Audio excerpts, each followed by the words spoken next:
I stood in front of my childhood bedroom door, staring at a crumpled note taped to the wood. My hands were shaking as I read the words scrawled in my mother's handwriting. If you want to stay, live in the basement. Behind me, my suitcases sat abandoned in the hallway. I'd just gotten home from a 2-week business trip in Chicago. 2 weeks where I'd led a campaign for a $2 million client, worked 16-hour days, and somehow still found time to pick up gifts for everyone back home. And this was my welcome. Ever come home to find your entire childhood erased? My name is Maya Chen. I'm 29 years old, and until about 30 minutes ago, I thought I still had a home. I work as a marketing manager at a tech startup in the Bay Area. I'm good at my job, great actually. I just closed the biggest deal of my career. I should be celebrating. Instead, I'm standing here looking at my locked bedroom door, realizing that somewhere along the way, I became a ghost in my own family.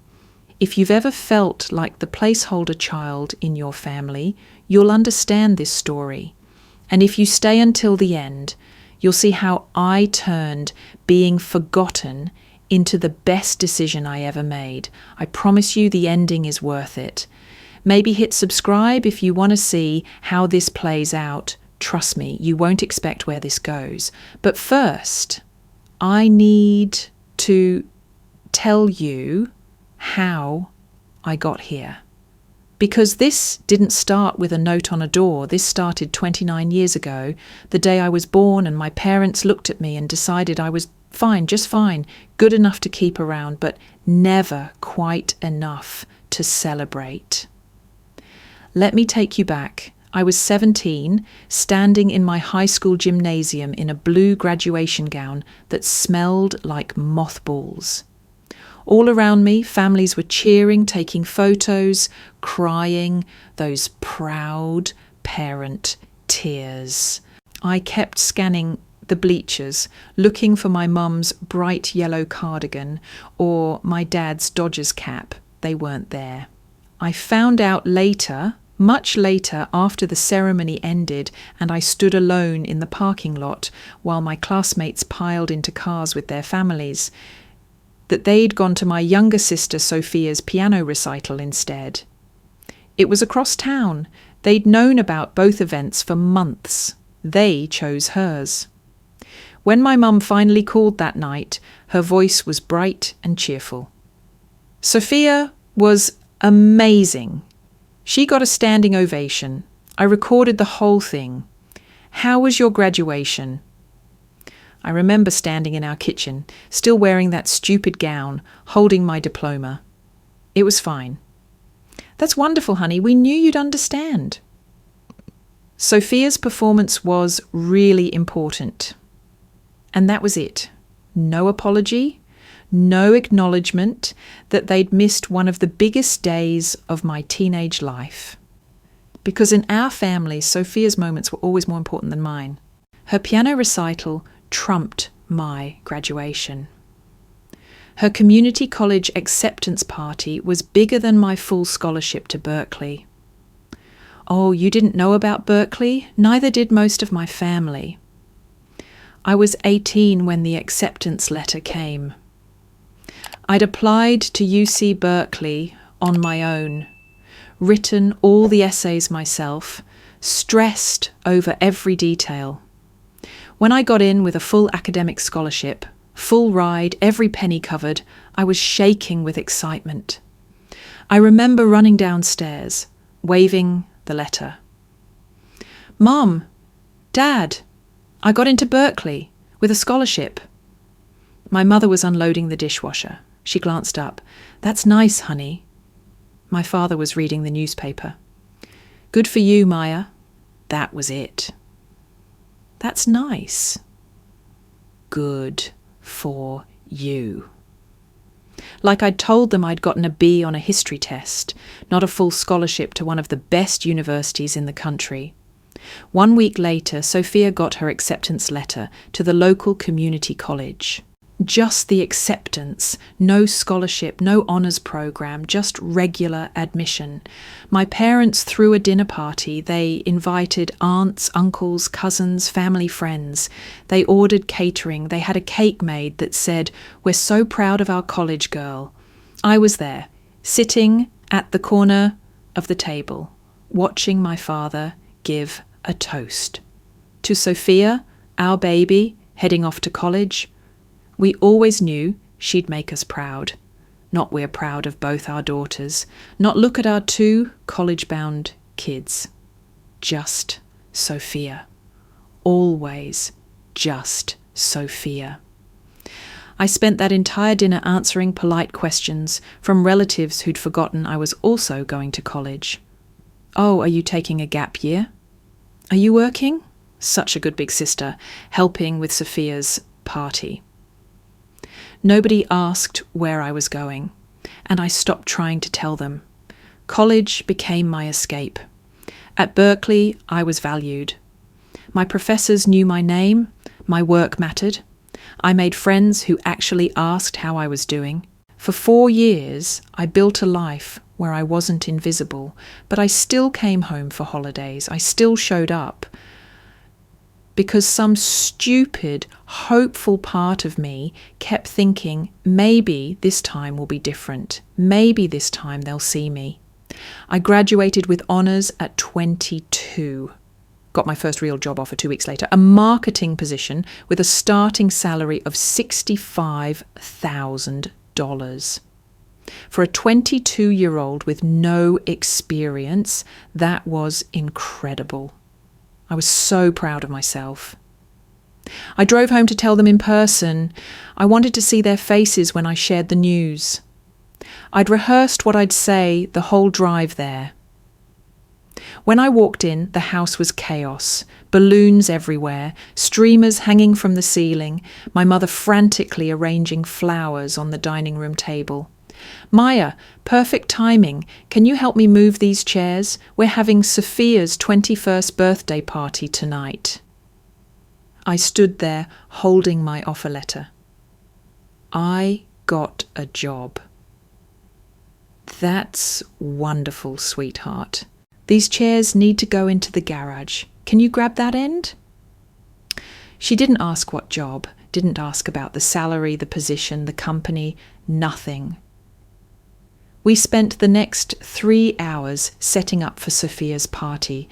By the time guests started arriving, I'd folded my offer letter back into my purse and nobody ever asked about it again. That should have been my wake-up call. I should have left then, built my boundaries, protected myself, but I didn't. Because there was always this voice in my head saying, "They're your parents, they're your family, they love you. They just show it differently," except they didn't show it at all. The real breaking point, the moment I should have known for certain, came last year. My father needed heart surgery. Emergency triple bypass. I got the call while I was in San Francisco for work. I didn't hesitate. I requested 2 weeks off, booked the first flight home and went straight to the hospital. For 3 nights, I slept in that awful vinyl chair in the ICU waiting room. I was there for every doctor's update. I learned how to help him with his breathing exercises, how to monitor his incision site, what foods he could eat. I rearranged his medications. I set up a recovery schedule. I cancelled all my plans, pushed back all my deadlines, and devoted every waking moment to making sure my father survived and recovered. Sophia showed up once. She came to the hospital in full makeup, took a selfie holding a "Get Well Soon" balloon, posted it to Instagram with the caption "Praying for my daddy," and left 20 minutes later because the hospital smelled weird. But when my father was discharged, when it's time for the family photo to commemorate his recovery, my mother arranged everyone for the picture. Sophia, stand next to Dad. Maya, you can stand on the side. On the side, like I was a visiting neighbour, not the daughter who'd just spent 2 weeks keeping him alive. The photo went on Facebook. My mother's caption read, "Grateful for our daughter Sophia, who took such good care of her father during this difficult time." 47 comments praising Sophia. 47 strangers telling my sister how wonderful and devoted she was. Not a single person mentioned me, because in that photo I was barely visible, cropped to the edge of the frame. I told myself it was fine. They were stressed. People make mistakes when they're scared and tired. After Dad recovered, things would change. They'd realise what I'd done. They'd appreciate me. But nothing changed. That Thanksgiving, when we went around the table saying grace, my mother thanked God for Sophia's love and support during Dad's recovery. She didn't mention me. Christmas morning, I noticed something odd. We'd always had personalised stockings, the kind with our names embroidered in red thread. Sophia's stocking had her name in perfect cursive. My parents' stockings had their names, but my stocking, the one that had hung on our mantel for 29 years, was just plain red.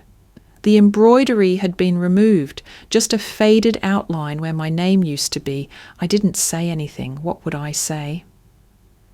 "Hey, why did you literally erase my name from our Christmas decorations?"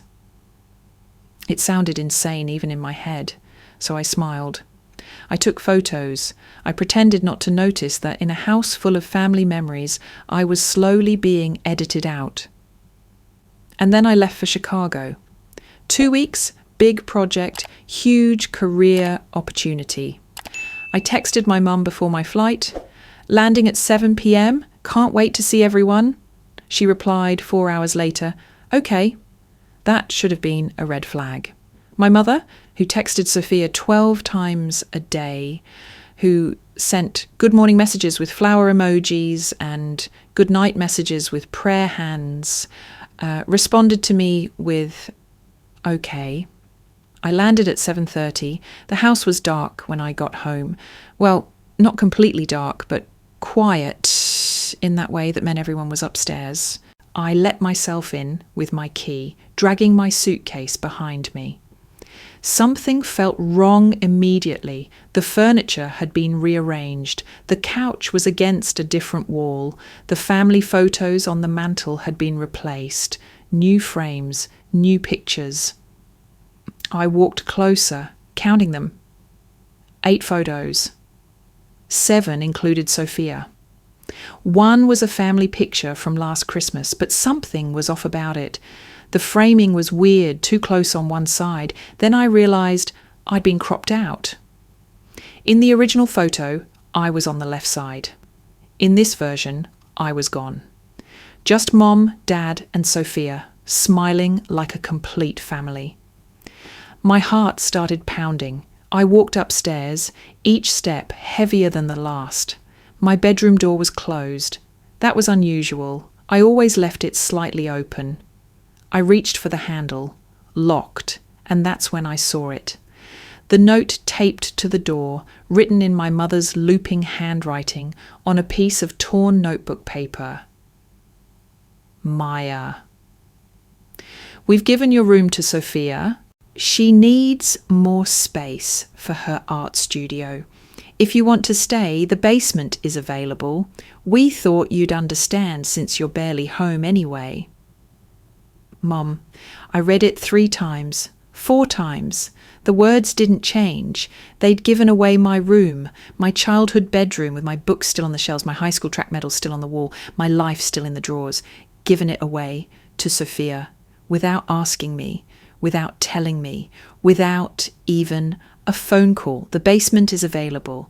I walked downstairs in a daze, my legs moving on autopilot. The basement door creaked when I opened it. The smell hit me first.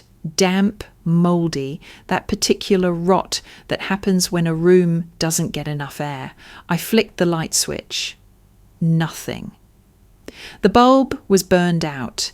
I used my phone flashlight to navigate down the stairs, and there, piled against the concrete wall, were boxes.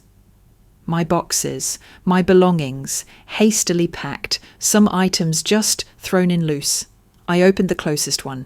My Berkeley diploma frame was cracked, the glass shattered in one corner. My old laptop had a long scratch across the screen. Books were thrown in without any order, some with bent pages, some with broken spines. They hadn't just moved me, they discarded me. There was no bed down there, just an old stained couch that I was pretty sure we'd owned since I was in elementary school, and a carpet that squelched when I stepped on it. The walls were unpainted concrete. There was one small window near the ceiling, covered in dust and dead bugs. This was what I was worth to them, a mouldy basement with broken belongings and no light. I pulled out my phone with shaking hands and texted my mother, "Are you serious? You gave away my room without asking?"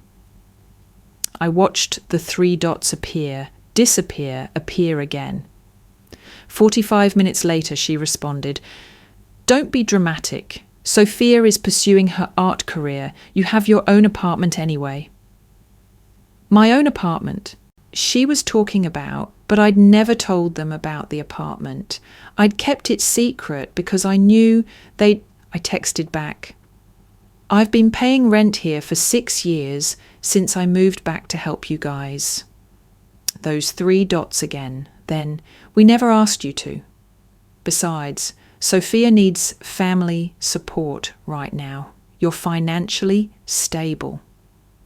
I stared at that message for a long time. You're financially stable.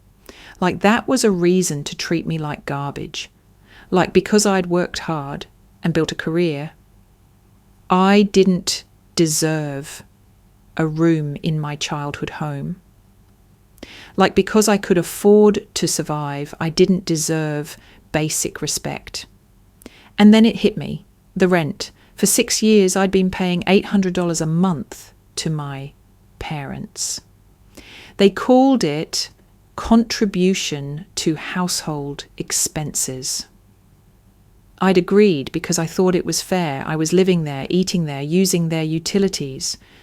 $800 a month seemed reasonable. But Sophia had never paid a dime. Sophia, who was 26 years old, who'd been pursuing her art career for 4 years with exactly 0 income to show for it. Sophia lived there completely free. I opened my banking app, scrolling through my automatic payments. The list made me feel sick. Rent to parents, $800 electric bill in my name. $150 or $200 internet and streaming services, $180 car insurance for mum's vehicle, $140 phone plan, family plan with mum and Sophia, $170 grocery delivery subscription, $160, total roughly $1,400 every single month for 6 years. That's $100,800. $100,000 I'd given to support this family that had just moved me to a basement.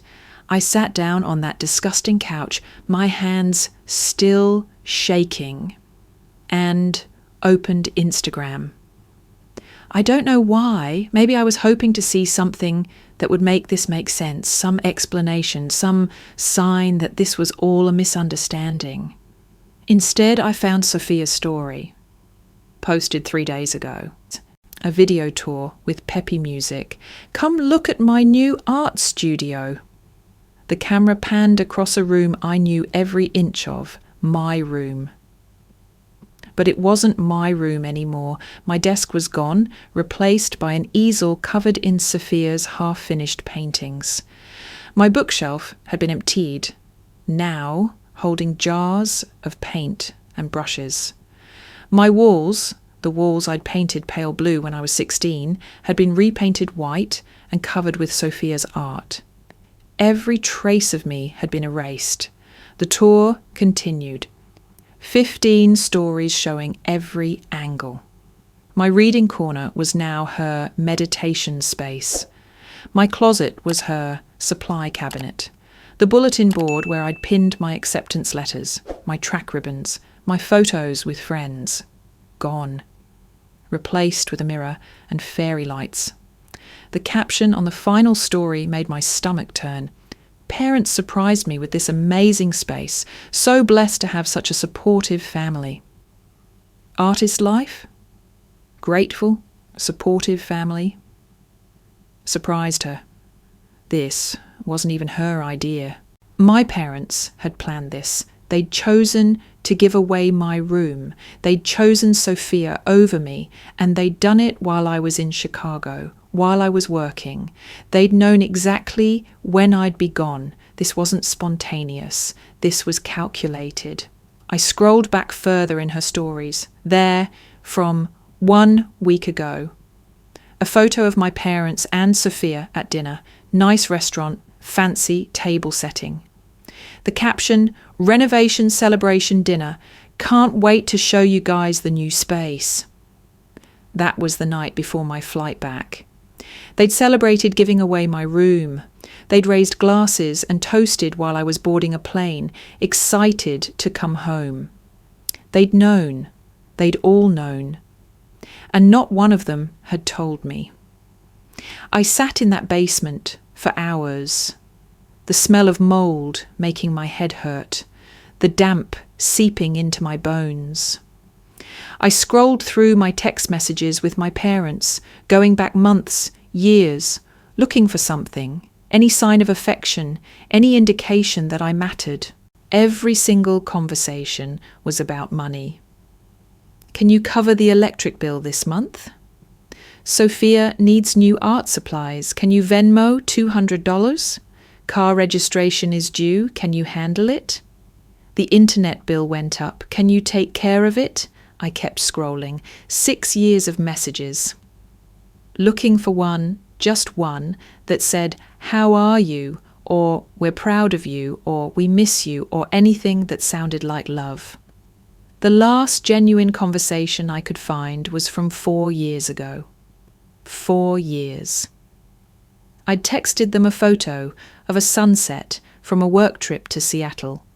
My mum had responded, "Pretty." That was it.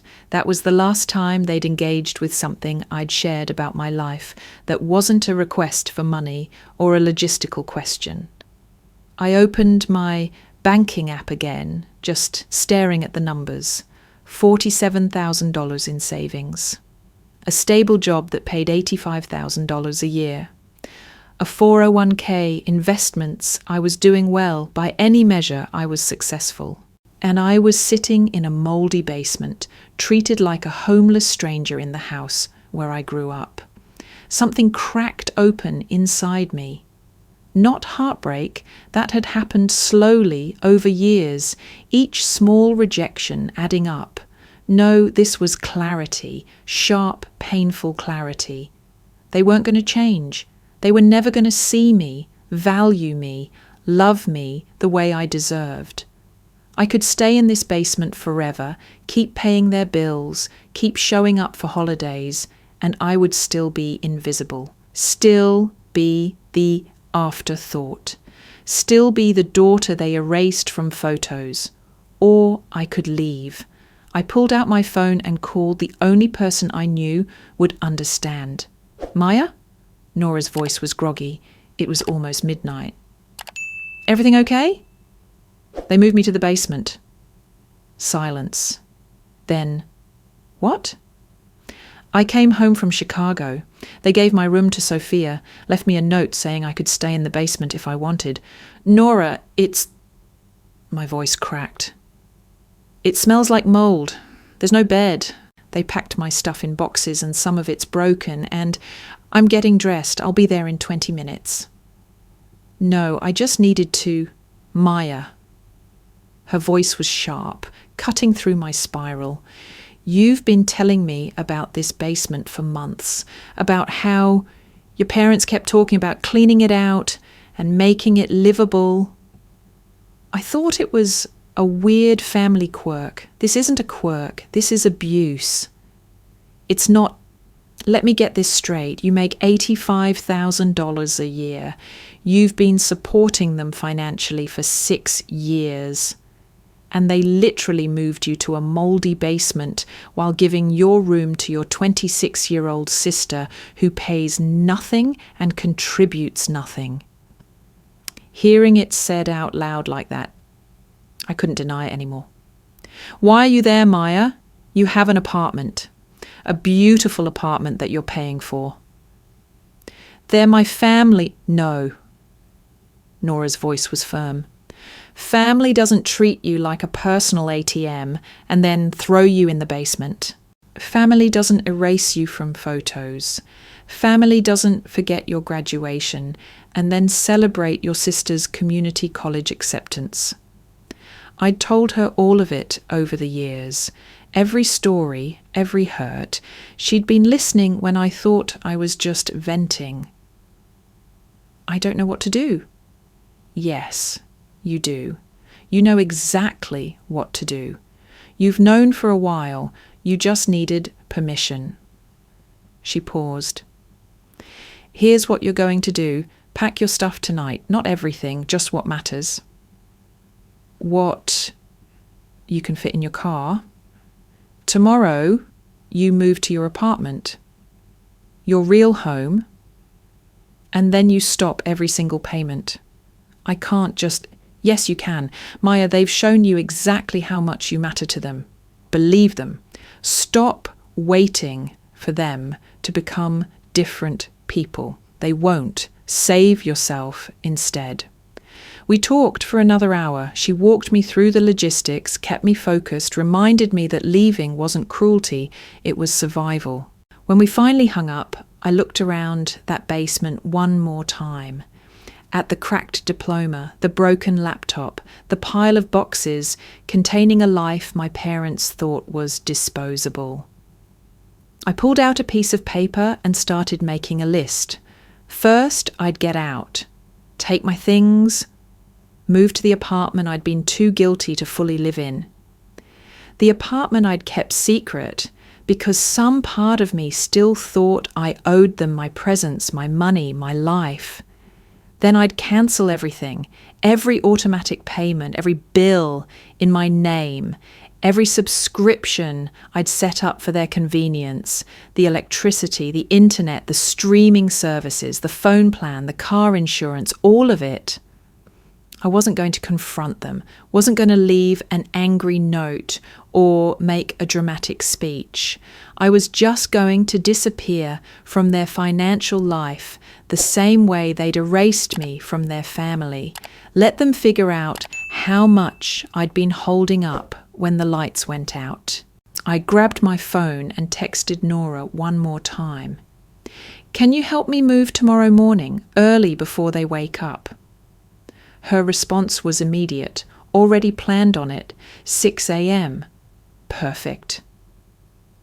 I spent the rest of that night sorting through boxes by phone light, deciding what was worth saving and what I could leave behind. My hands stopped shaking, my breathing steadied. For the first time in 6 years, maybe in my entire life, I wasn't trying to earn their love anymore. I was choosing mine. The sun rose at 5:47 a.m. I heard Nora's car pull up at exactly 6 a.m. We didn't talk much. We didn't need to. She looked at the basement, at the mould, at my broken things, and her jaw tightened. But she just started loading boxes into the U-Haul van she'd rented. We worked fast. I took my clothes, my important documents, my laptop, the photos that mattered, the ones from childhood with my grandparents, the ones before Sophia was born when I was still visible. I took my books, my real diploma, my track medals, everything that was truly mine. I left the broken things, left the damaged furniture, left the stained couch and the mouldy carpet, Let them deal with their own basement. By 6:45, we were done. The van was packed. Nora looked at me. Last chance. Want to leave a note? I thought about it, thought about all the things I could say, all the hurt I could express, all the years of being overlooked and undervalued. Instead, I took out a piece of nice cardstock from my car, left over from a work presentation, and wrote in my neatest handwriting, "Thank you for making the decision easier. I hope the basement serves someone better. Maya." I left it on the kitchen counter, weighted down with my house key. No anger, no explanation, just a clean ending. At 6:47 a.m., I followed Nora's van out of the driveway, away from the house, where I'd spent 29 years trying to be enough. I didn't look back. By 9 a.m., I was sitting in my office, looking at my computer screen, pulling up accounts I'd set up years ago, electric company autopay, cancelled, balance due in 15 days, streaming services, Netflix, Hulu, Disney Plus, Spotify Family, all cancelled. Phone plan. I removed Mom and Sophia's lines from my family plan. Their service would be suspended by 2 p.m. Internet service, cancelled. Would disconnect in 48 hours. Grocery delivery subscription, cancelled. Car insurance for my mother's vehicle, cancelled. Each click felt like cutting a string. Each cancellation felt like taking a breath after years of holding it in. At 2:30 p.m, my phone buzzed. "Mom, why is my phone not working?" I stared at the message, didn't reply. 4 p.m. "Sophia, did you cancel Netflix? I was watching something. Delete. 5 p.m, Dad. Maya, what's going on? Call us." Block. I turned off my phone and drove to my apartment, my real apartment, the coastal one-bedroom I'd been too guilty to actually live in. I'd signed the lease 8 months ago. This beautiful space with ocean views and a modern kitchen and a rooftop deck. It cost $1,150 a month, and I'd been paying for it while also paying my parents $800 in rent and $600 more in their bills. $2,650 a month for 2 places, living fully in neither. The apartment was mostly empty because I'd barely been there. I'd bought furniture but rarely used it, too guilty to enjoy this space when my parents needed me at home. I walked in, dropped my boxes, and went straight to the balcony. The ocean was right there, endless and blue and free. I pulled out my phone and turned it back on. 17 missed calls, 23 text messages, all from my family, all variations of confusion and anger. I deleted them all without reading and opened my banking app one more time. With all those cancellations, I'd just freed up $1,400 a month. Combined with the $800 I'd been paying them in rent, that was $12,200 a month back in my pocket. Over a year, that was $26,400. Over 6 years, I'd given them nearly $160,000 when I included all the emergency Venmos and "can you cover this" requests. I'd paid for their comfort while living in their basement. Not anymore. I looked out at the ocean, at the sunset painting, the sky purple and orange, and I felt something I hadn't felt in years. Peace. 3 days after I moved out, the internet went dark at my parents' house. I knew because Sophia posted an Instagram story at 11 a.m. "Internet's out again. How am I supposed to work?" with an eye roll emoji. Her work consisted of posting half-finished paintings online and calling herself an entrepreneur. I was in a meeting when I saw it. I swiped past without reacting, without commenting, without feeling anything at all. That was the strangest part, the absence of guilt. For 6 years, any minor inconvenience in that house would have sent me scrambling to fix it. Now, I felt nothing. By day 5, the first bills started arriving. I knew this because my mother had put most of the utilities in my name years ago. "It'll help build your credit," she'd said. What she'd meant was, "You'll pay for this and we won't have to think about it." The electric bill, $287 for 1 month of summer air conditioning abuse, was addressed to me but delivered to their house. It had a bright red final notice stamp across the front. Payment due in 10 days or service would be disconnected. My mother opened my mail, of course she did. Privacy had never been a concept she respected. She called from a neighbour's phone. I'd blocked all their numbers, but I didn't recognise this one, so I answered. "Maya?" Her voice was tight. "We need to talk." I hung up. She called back immediately. I let it ring. My father tried next, calling from his work number. "This is childish. Call us back." I blocked that number too. Then Sophia, her voice shrill through the voicemail. "You're being so dramatic over a stupid room." Block, delete, done. I went back to work, to my life, to my apartment where the only bills I paid were my own, and the only person I was responsible for was myself. By day 7, the phone calls evolved into something more desperate. I was at my desk when my phone buzzed with a call from an unknown number. I almost didn't answer, but something made me pick up. "Maya Chen?" An unfamiliar male voice. "Yes?" "This is Marcus from Bay Area Electric. We have you listed as the account holder for 2847 Maple Drive. We're calling regarding the past due balance of $287. We've sent 2 notices and—" "That's not my residence," I said calmly. "I moved out. You'll need to contact the current residents about establishing their own account." A pause. "Ma'am, the account is in your name. You're responsible for—"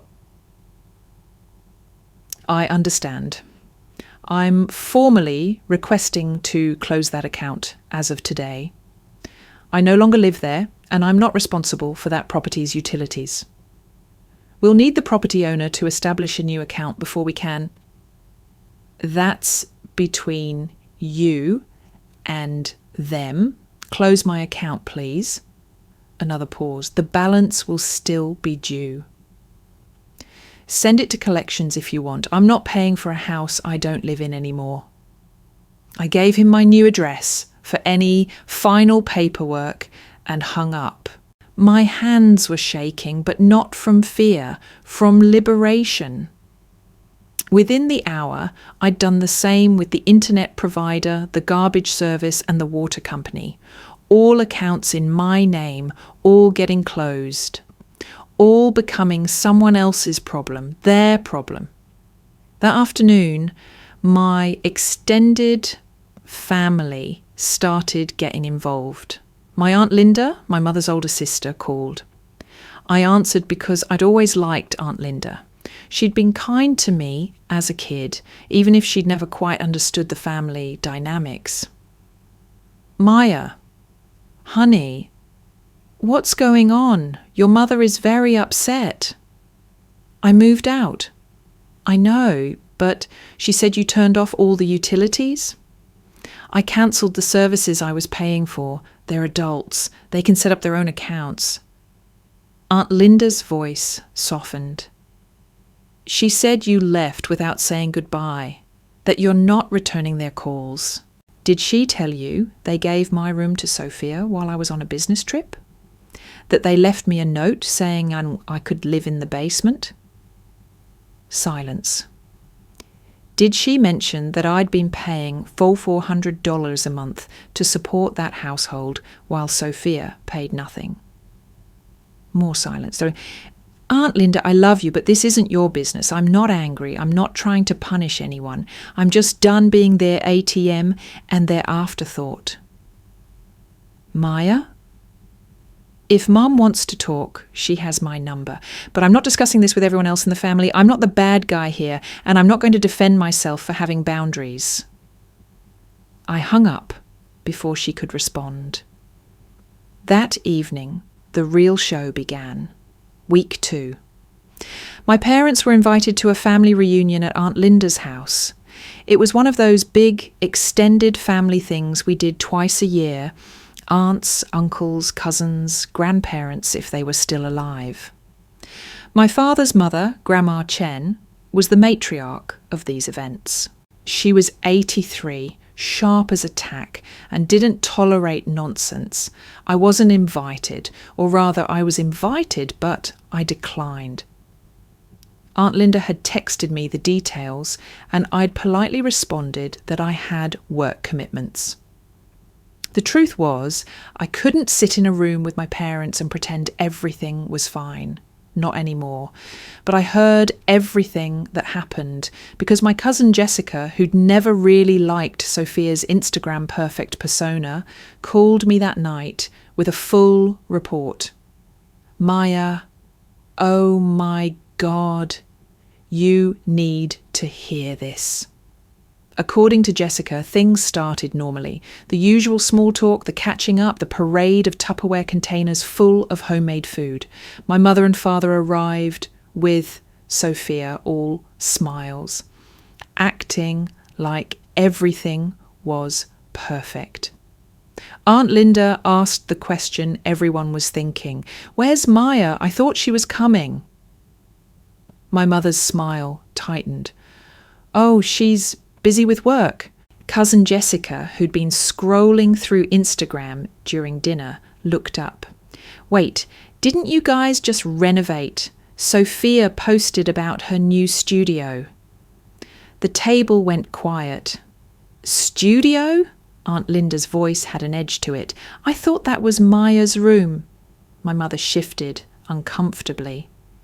We needed the space for Sophia's art career. But Maya still lives there, right? This was Uncle Tom, my father's brother. He was an accountant, detail-oriented, the kind of person who noticed numbers. The silence stretched too long. My father finally spoke. She moved out. Moved out? Grandma Chen set down her fork. When? A couple weeks ago. Aunt Linda leaned forward. Hold on. You renovated Maya's rooms while she still lived there?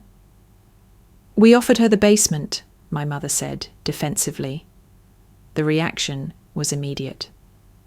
Forks stopped moving. Conversations died. Everyone turned to stare. Your basement? Aunt Linda's voice rose. The one with the mould problem you've been complaining about for 3 years. It's not that bad.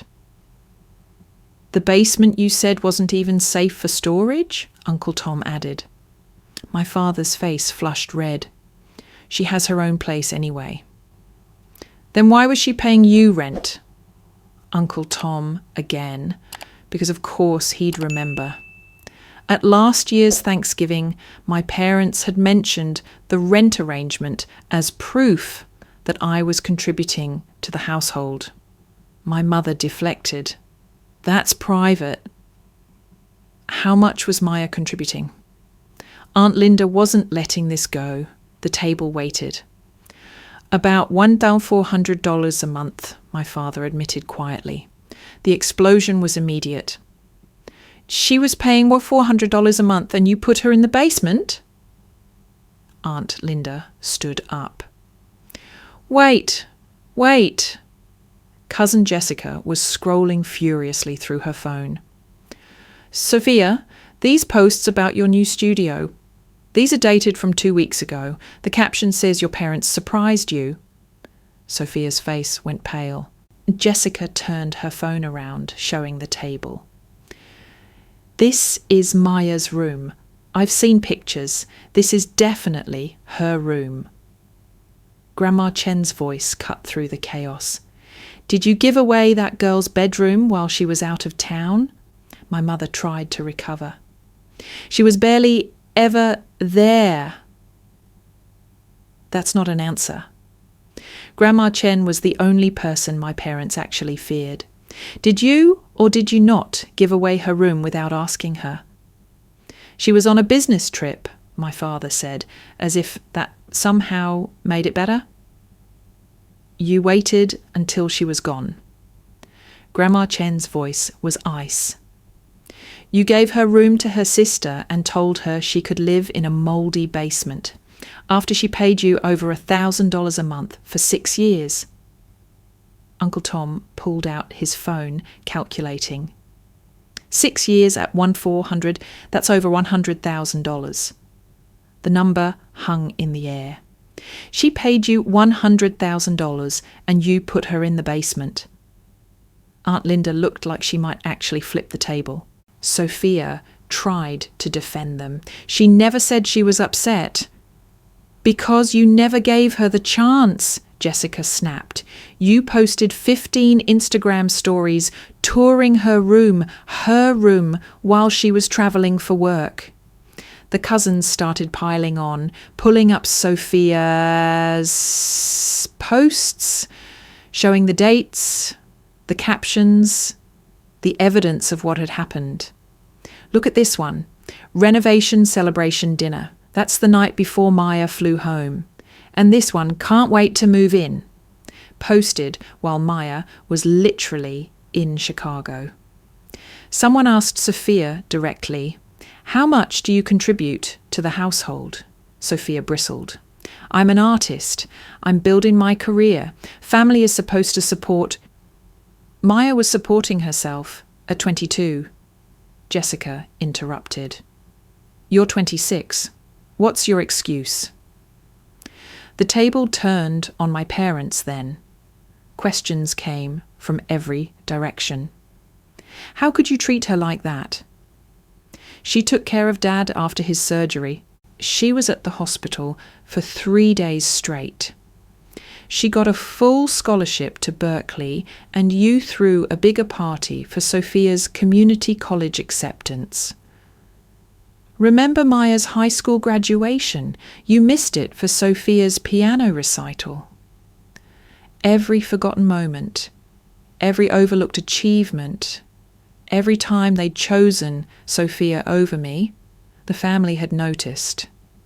They'd all noticed. They just hadn't said anything because it wasn't their place. Until now.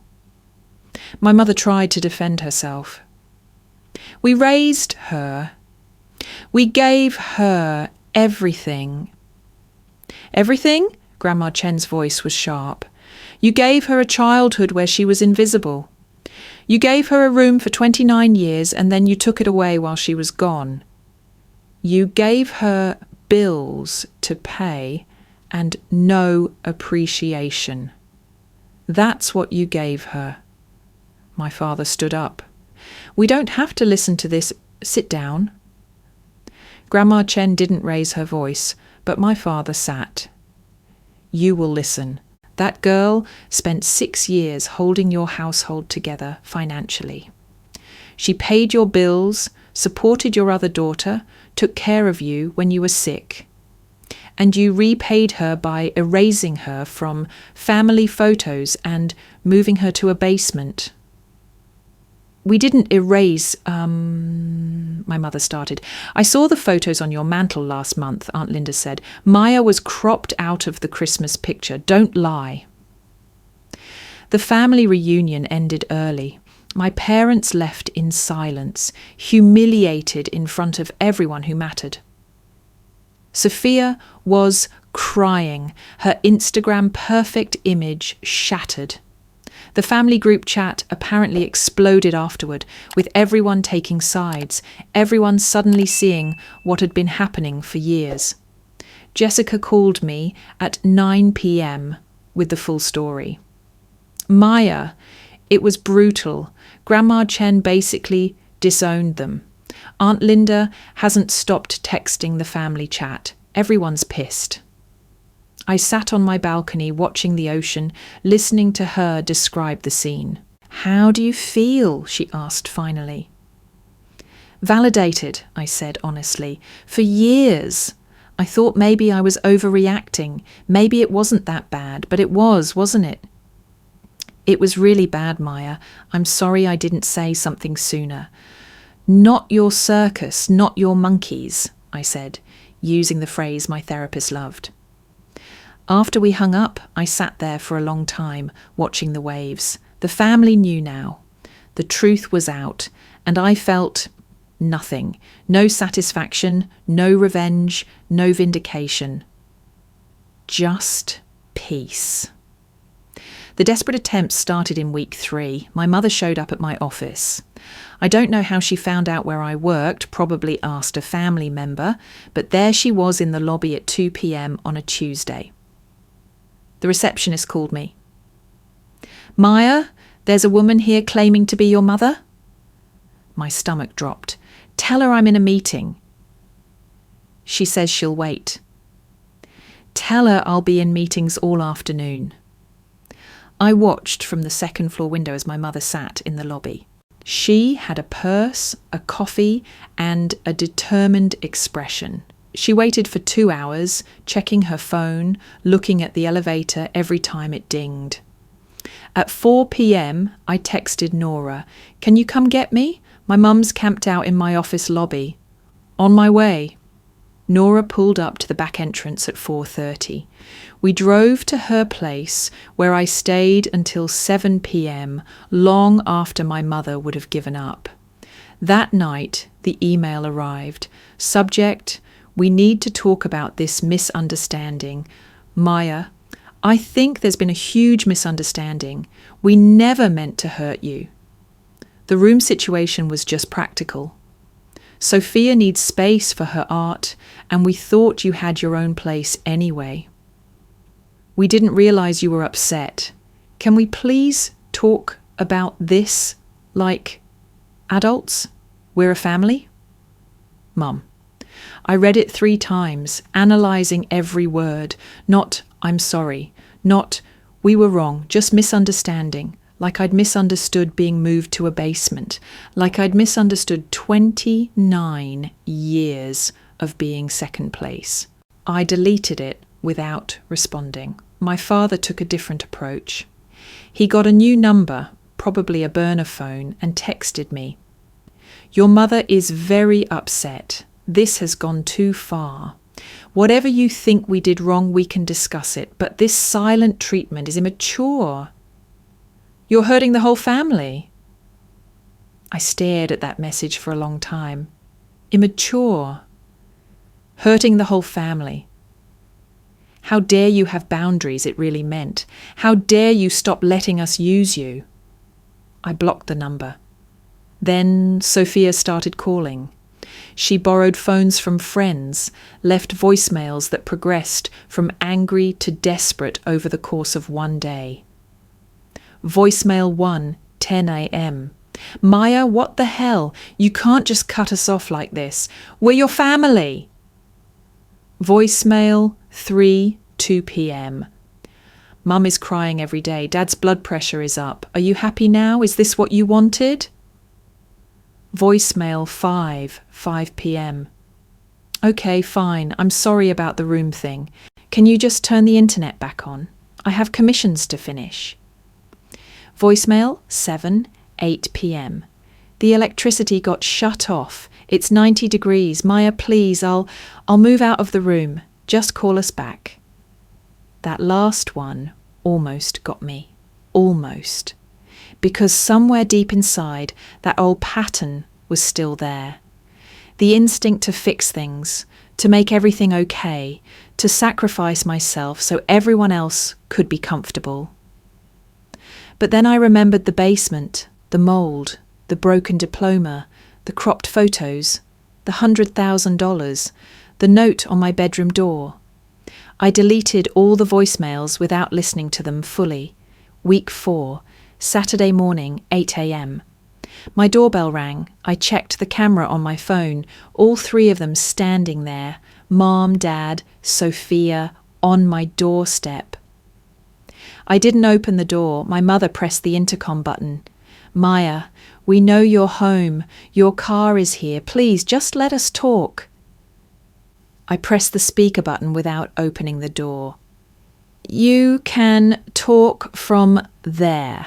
There was a pause, probably surprise that I'd responded at all.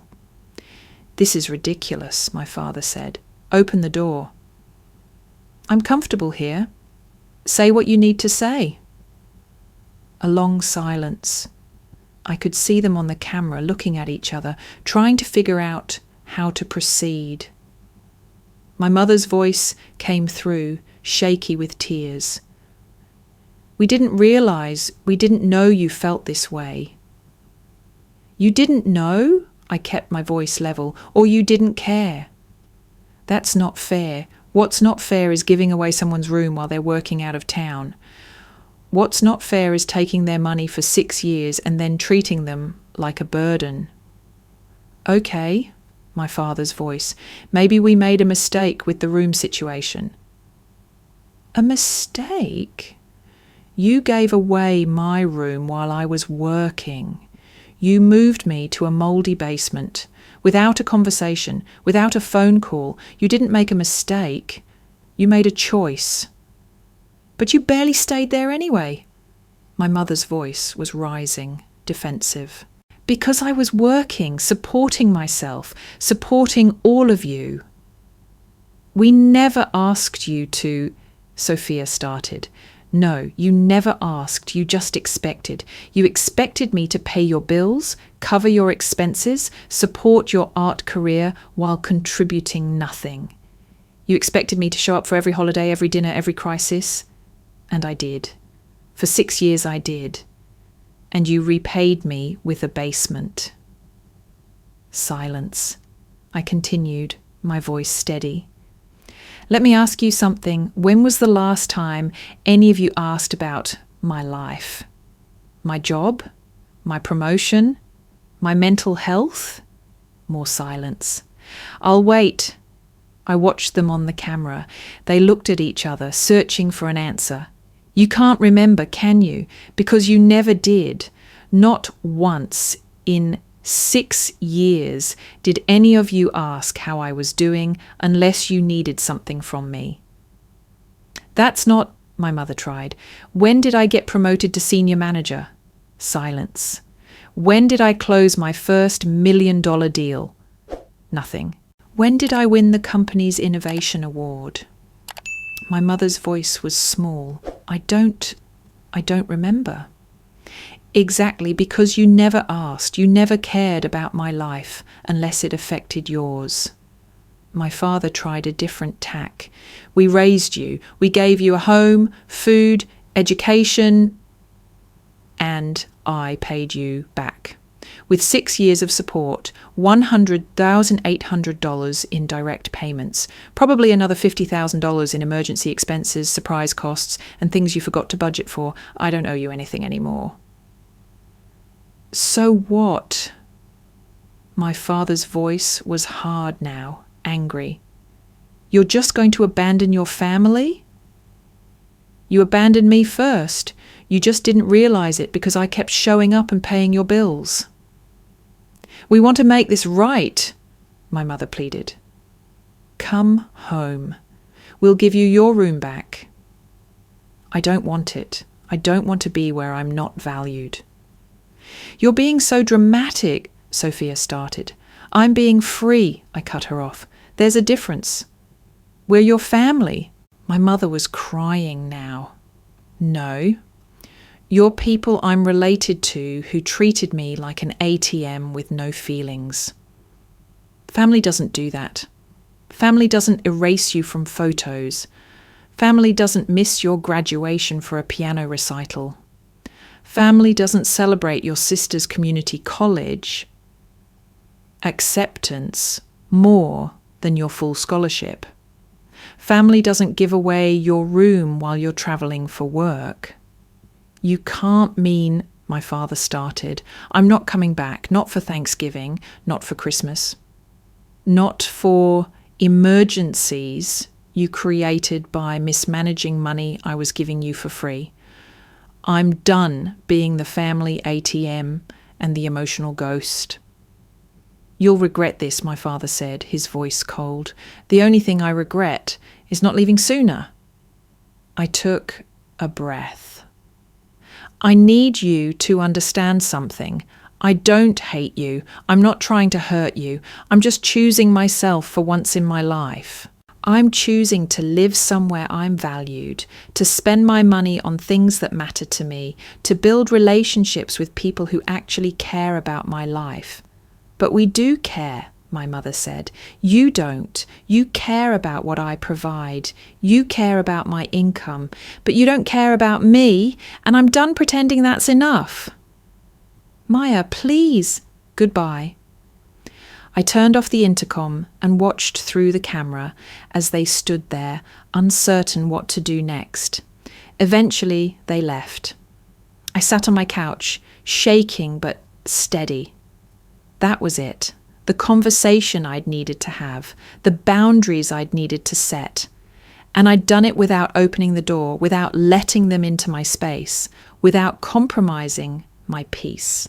2 months passed, my apartment became a home. I bought plants for the balcony, succulents and herbs that thrived in the ocean air. I hung art on the walls, my own choices, things that made me happy. I cooked elaborate Sunday dinners for myself and Nora, experimenting with recipes I'd never had time for. I started therapy. Real therapy, not just crisis management, but deep work about my childhood, my patterns, my tendency to sacrifice myself for people who didn't value me. My therapist said something that stuck with me. You were mourning a family you never actually had. You were grieving people who were never really there for you. She was right. I'd spent 29 years trying to earn love that should have been unconditional. I'd been performing, achieving, supporting, paying, all to prove I was worth keeping around. And it had never been enough because the problem wasn't me. It had never been me. My bank account grew. That extra $2,200 a month added up fast. I paid off my car. Maxed out my 401k contributions, started investing properly, took a weekend trip to Portland just because I wanted to. I dated, without the guilt of feeling like I should be somewhere else, doing something for someone else. My co-workers became real friends. We had game nights, we went to concerts, they asked about my life and actually listened to the answers. I learned what it felt like to be chosen instead of just tolerated. And I didn't miss my family at all, not the way I thought I would. I missed the idea of them, the fantasy of parents who loved me and a sister who valued me. But the actual people, the ones who'd moved me to a basement and called me dramatic for having feelings about it, I didn't miss them even a little. Christmas Eve arrived. My phone buzzed with a notification. The family group chat, the one I'd left months ago, had re-added me. Mum, it's Christmas. We're still family. Please come over tomorrow. Sophia, it won't be the same without you. Dad, we've given you time. We're ready to move forward. I stared at the messages for a long time. Ready to move forward. Like nothing had happened.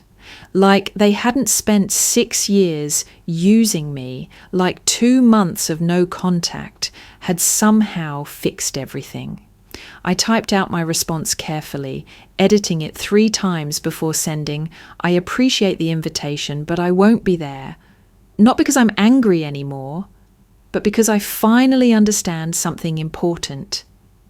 I spent 29 years trying to earn a place I already deserved. You taught me my worth was in what I provided, not who I was. That's not family. That's a transaction. I'm choosing to build relationships where I'm valued, not just useful. I wish you all well, but I won't be participating in this dynamic anymore. Please don't contact me again. I left the group chat. Blocked all 3 numbers one final time. Deleted the old family photos from my phone, the ones where I was cropped to the edges, barely visible, the ones where my achievements went unnoticed. I kept only the childhood photos with my grandparents from before Sophia was born, when I was still small enough to believe I mattered. Then I opened my laptop and started a new photo album. My chosen family, pictures of Nora and me laughing on the beach, game night with co-workers, the view from my balcony at sunset, my plants thriving in their pots, my space, my life, my peace. This was my family now, the one I'd built, the one that chose me back. On Christmas morning, I woke up in my apartment with sunlight streaming through the windows. No obligations, no guilt, no expectations to manage or people to please. I made coffee and stood on my balcony watching the ocean. The water was calm, the sky was clear, and for the first time in my entire life, I felt free. My phone stayed silent. No emergency calls, no guilt trips, no last-minute demands, just peace. I thought about recording something, a final reflection, a message to anyone watching who might see themselves in my story. I set up my phone and looked into the camera. If you're watching this and you see yourself in my story, if you're the one who always gives, always helps, always shows up, but somehow you're still treated like you're not enough, I want you to know something. I paused, choosing my words carefully. You are not the problem. You never were. Sometimes the family we're born into doesn't know how to value us, and that's their loss, not ours. Walking away doesn't make you selfish. It makes you strong. It makes you free. And maybe, just maybe, it makes space for the family you actually deserve. The one you'll choose. The one that chooses you back. I looked out at the ocean one more time before turning back to the camera. I thought leaving would break me. Turns out, staying was what was breaking me all along. I stopped recording and put my phone away. Later that afternoon, Nora came over with her girlfriend. We cooked dinner together, nothing fancy, just pasta and salad and way too much wine. We laughed about silly things, we played board games, we watched a movie. Nobody asked me for money, nobody made me feel guilty for existing, nobody treated me like I was invisible. This was what family was supposed to feel like. As I was cleaning up that night, I caught my reflection in the window, backlit by the warm light of my apartment, the ocean dark behind me. I looked different, lighter, like I'd been carrying weight I didn't even know was there, and now it was finally gone. I pulled out my journal, a habit my therapist had suggested, and wrote, "Today I chose myself. Today I celebrated Christmas in a home where I'm wanted, with people who value me, in a life I built with money that used to go to people who didn't appreciate it. Today, I didn't feel guilty. Today, I felt free." If you've ever felt invisible in your own family, if you've ever been the giver in a family of takers, if you've ever wondered if you're the problem, you're not. You never were. You are worthy of being chosen.